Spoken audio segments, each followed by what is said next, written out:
સિંદૂર પછી વડાપ્રધાન પ્રથમ વખત વડોદરા આવી રહ્યા છે। આ બાબતે શહેરવાસીઓમાં તેમના સ્વાગત અને અભિવાદન માટે અનેરો ઉત્સાહ જોવા મળી રહ્યો છે।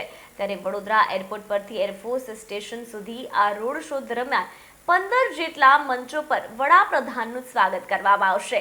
આ ઉપરાંત પૂર્વ સૈનિકો, શહીદ પરિવારો, વોહરા સમાજ, શીખ સમુદાય સહિતના શહેર અને જિલ્લાના મોટી સંખ્યામાં લોકો ઉત્સાહભેર જોડાશે।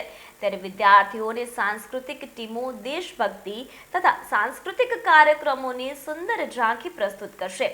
સમગ્ર વડોદરા વડાપ્રધાન નરેન્દ્ર મોદીનું હૃદયપૂર્વક સ્વાગત કરવા અને ઓપરેશન સિંદૂરમાં ભવ્ય જીત બદલ આભાર વ્યક્ત કરવા ઉત્સુક છે। આ સાથે વડોદરાના સર્કલને ઓપરેશન સિંદૂરના પોસ્ટરો તથા થીમથી સજ્જ કરવામાં આવ્યું છે। ત્યારે વડાપ્રધાનનો રોડ શો ભવ્ય બને તે માટે અધિકારીઓ અને ચૂંટાયેલા પ્રતિનિધિઓ દિવસ રાત એક કરી રહ્યા છે। આ રોડ શોમાં આવકારવા 17 દેશોના વિદ્યાર્થીઓ સહિતના હજારો લોકો હાજર રહે તેવી શક્યતાઓ છે।